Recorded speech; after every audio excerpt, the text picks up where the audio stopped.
Hello everyone, welcome back to Into Sports. I'm your host Evan, and today I'm going to go through my full NBA predictions, my conference standings 1 to 15. I'm going to go through my conference finals prediction, and ultimately give you my NBA championship for this year. Before I start, please click that subscribe button. It would help me out a lot.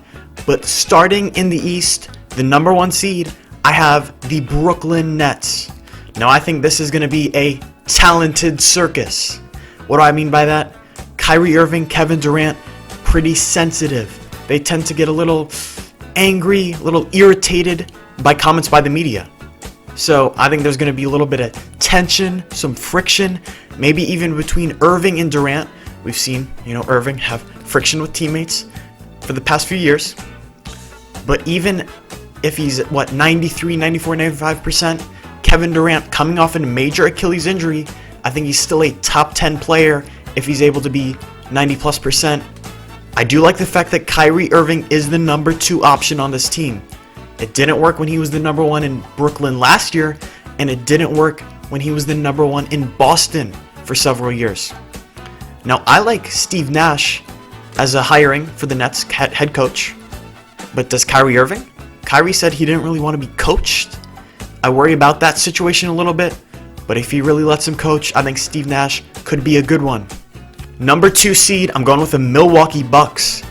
Now they made a big time trade to get Drew Holiday. They tried to get Bogdan Bogdanovic in a trade, but he declined that. That would have been a big acquisition. This is a team that really feasts on the weak. But fortunately for them, there's a lot of weak in the East. A lot of teams to feast on for them. They've struggled in the postseason. I don't trust Giannis and company come playoff time. Has some of that Lamar Jackson effect. But regular season, they'll win a lot of games. They might even be the number 1 seed in the East. Third, Miami Heat. Fresh off a trip to the NBA Finals. I love this team's defensive versatility. Jimmy Butler, Bam Adebayo, Avery Bradley. I think a big addition in free agency. And of course, Andre Iguodala, the veteran.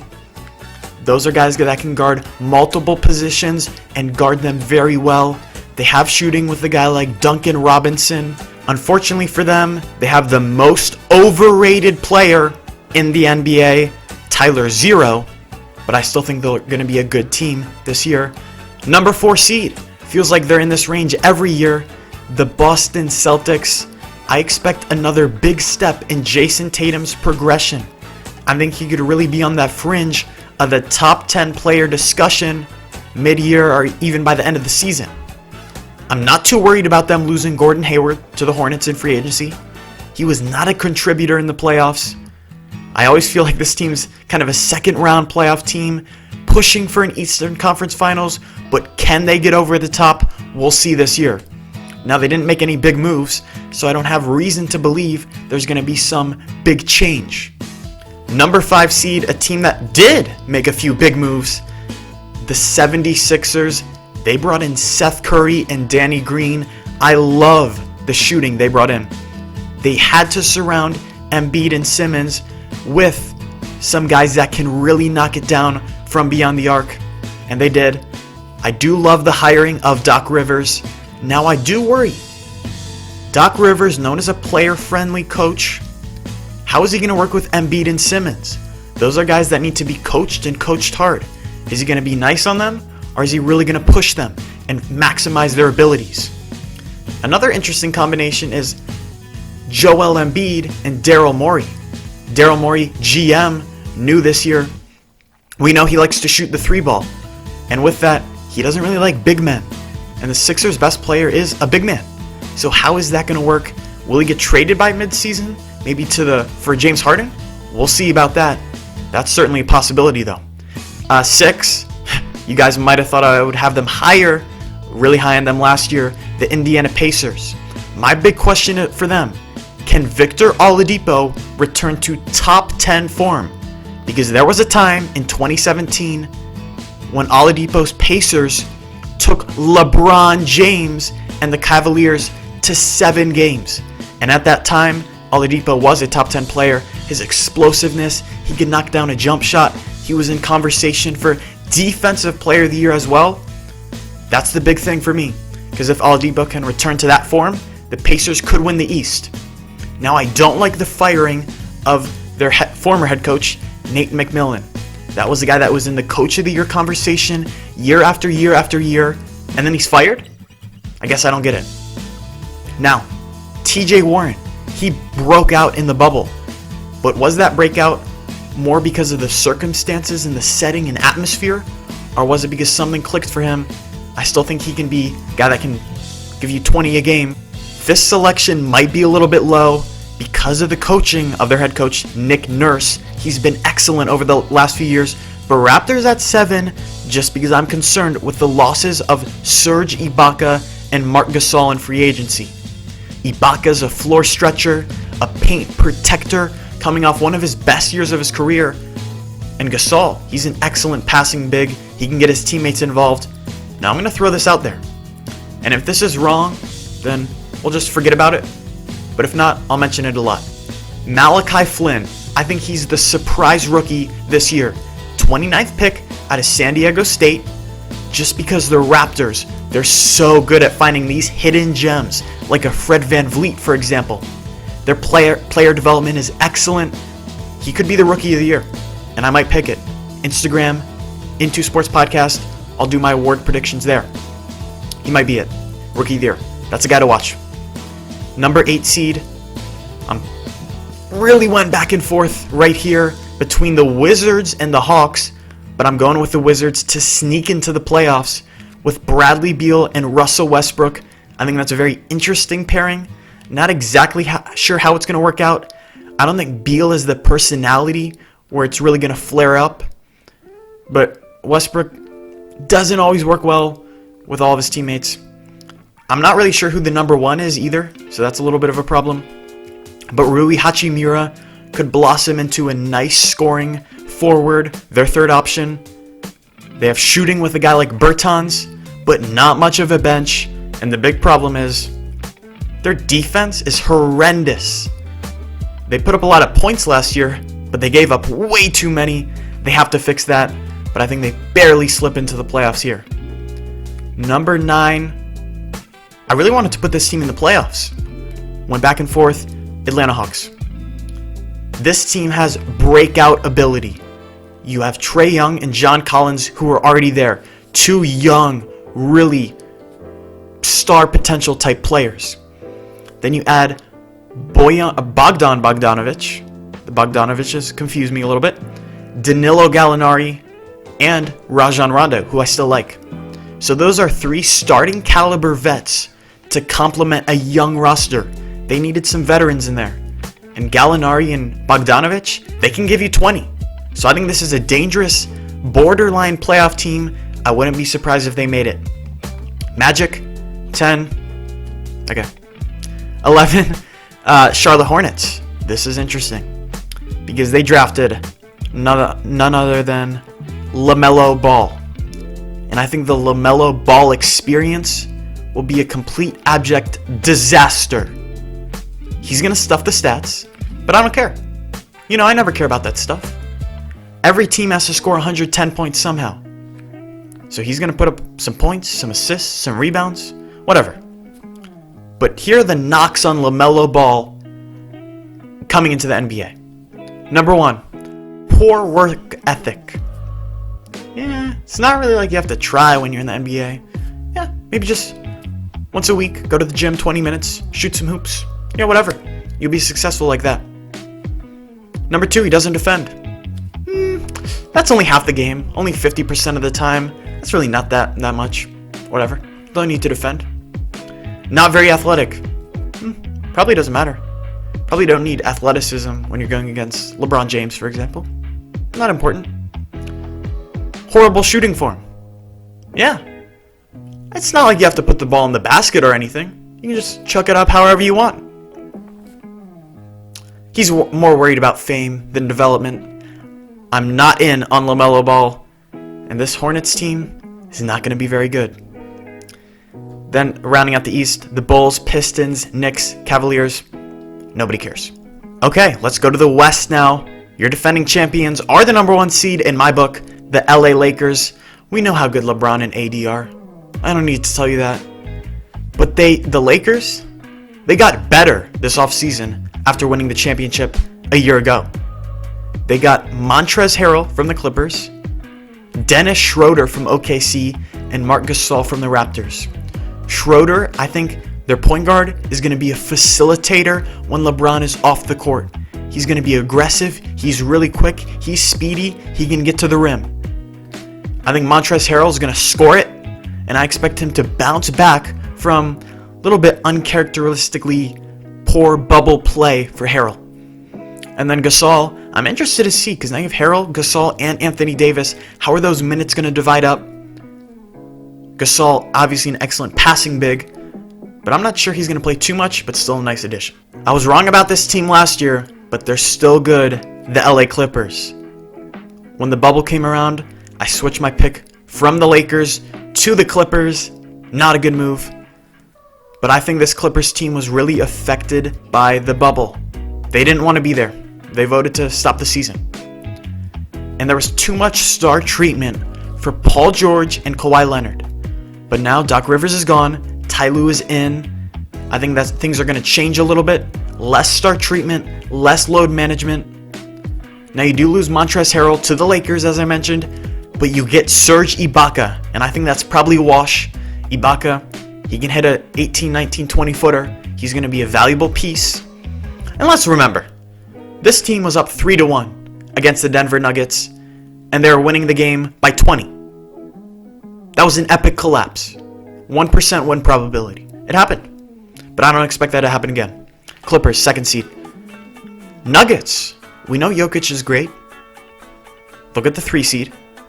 But Jamal Murray was the breakout bubble star last year. He had multiple 50-point games in the series against Utah. It was unbelievable. He's an elite shot creator and shot maker. But my question is, are we going to see an emergence from Michael Porter Jr.? He had a few big scoring games in the bubble, but Mike Malone, their coach, had to take him off the court because he couldn't defend. He also, scoring was sporadic, wasn't consistent night in, night out. And he has shades of Kevin Durant with his combination of size, length, and shooting.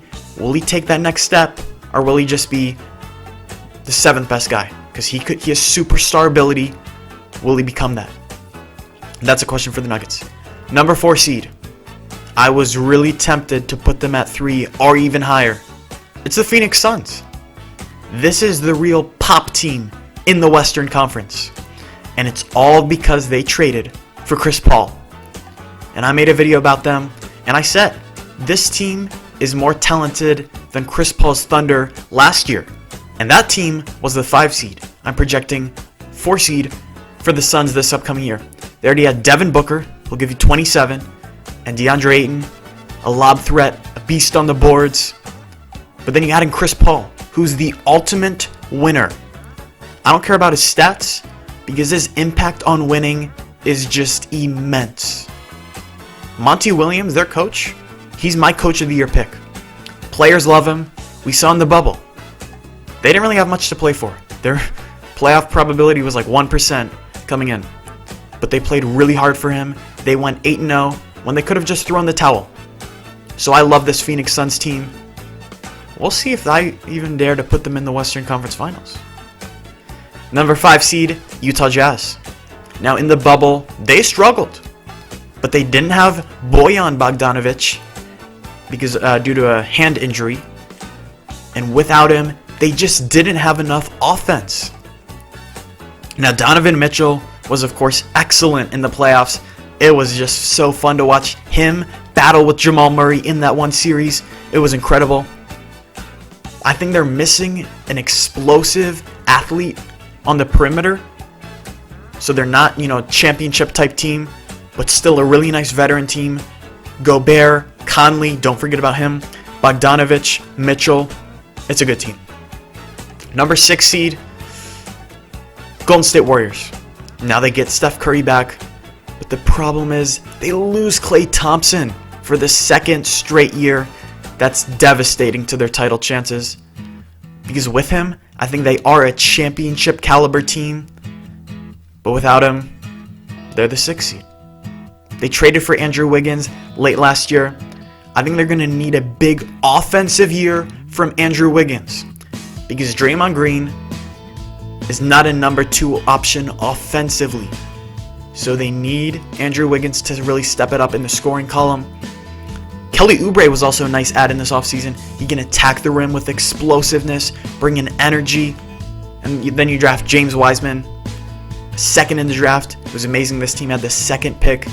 We'll see how he fares. Only played like a few games of college, so that'll be an interesting watch. Mavericks are my 7th seed. Kristaps Porzingis is going to miss a big chunk of the season to start, and he is a big question mark. Because let's think about this guy.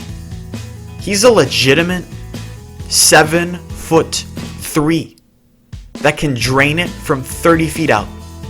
And he can move extremely well. He should be the best defensive big in the NBA. But instead, he's a liability somehow. I don't know how he's that bad on defense for his size and movement skills. But the Mavs as a team stunk defensively last year. Their offense had like the best offensive rating in NBA history or something. It was pretty great, but they give it way too many points. We know Luka Doncic is going to light it up. He's becoming a fringe top 5 player. We'll see if he can fully get there. But I like the Mavericks to make playoffs. And barely slipping into the playoff conversation is going to be the Portland Trailblazers, still having an elite backcourt with CJ McCollum, Damian Lillard. You get Nurkic back for the entire season, likely this year. Then you trade for Enes Kanter from Boston. That's a solid trade acquisition. We're going to see Melo embracing the bench role. We'll see if he can give them a spark off the bench or if he's kind of washed. It seems like every year they're just a first-round playoff team. They barely slip in. 7th, 8th seed. They lose in the first round. I expect no different this year from Portland. And barely missing out on the playoffs, the New Orleans Pelicans. The big thing is Zion's progression. Zion Williamson. 2 things. A, can he stay healthy? And B, play significant minutes. Those are the 2 boxes Zion needs to check for this team to really ascend. It's a critical year for Zion. And you also have a really nice young player in Brandon Ingram. They have some nice young players. They barely missed the playoffs though. 10 seed. Just because this is interesting. Polarizing. Per usual, the Houston Rockets. I think John Wall is a downgrade from Russell Westbrook. They traded for Wall, gave up Westbrook. Because John Wall, he's 30 years old. He hasn't played in 2 years. Coming off a serious injury. He's a guy that relies on explosiveness. Doesn't have a jump shot to fall back on. But the problem is James Harden is not fully committed to this squad. He's probably going to be shipped out of town in the middle of the season. But we'll see. Recording this while Harden is still on the Rockets. But the culture, as we've seen in a recent article, is terrible down there. And it seems like James Harden, just more committed to partying than basketball. So the Rockets don't even make the playoffs. Grizzlies at 11, Spurs at 12. Spurs went like 20 years making the playoffs, but I think they'll miss it for 2 straight years. 13, because they're interesting. Minnesota Timberwolves. I think the Karl Anthony Towns, D'Angelo Russell pairing is a travesty. Neither guy defends. And you can somewhat, in the NBA, you can somewhat hide one defensive liability, but 2, good luck. And both guys, Russell and Towns, have had serious questions about maturity and effort. There's a reason Jimmy Butler stormed out of Minnesota. And D'Angelo Russell? This man tried to sneak weed in a bottle onto a plane. Not really the judgment I like, but maybe that's just me. And if those are your top 2 guys, who are you going to have to straighten them out? Ryan Saunders, their coach, is like 12 years old. Disaster in Minnesota, in my opinion. And then Kings, Thunder round out the West. Eastern Conference Finals. My top 2 teams in the East come playoff time, Brooklyn Nets and Miami Heat. Now the Nets, as I've said, there's going to be a ton of drama. But I believe Kevin Durant, when it really comes down to it, come playoff time, is the best player in the East. Better than Giannis. Giannis shrinks in the playoffs. Durant rises in the playoffs. And Kyrie Irving, in the number 2 role, I think is going to be a lot better than he was in the last few seasons. And then the Miami Heat, I was really going back and forth between them and the Celtics to play the Nets in the Eastern Conference Finals. But to me, there's too much depth and versatility on this Heat roster, a team that just went to the NBA Finals. They have all the ingredients: shooting, defense, length, athleticism. This is a very well-rounded basketball team coached by Eric Spoelstra. And in the West, I'm going with the Lakers. You all know it. I love the off-season upgrades, and I'm not one to count out the King. King James going to represent the West. But he's going to be facing the LA Clippers, the crosstown rival. Not even crosstown, same stadium rival. I think things are going to change structurally. Less star treatment. Ty Lue is going to bark at his stars a little bit more than Doc Rivers did a season ago. And I'm choosing to believe, maybe this is crazy, but they won't blow a 3-1 lead up 20 for the second straight year. And that makes the NBA Finals the Lakers against the Nets. LeBron and Kevin Durant, how else could it be?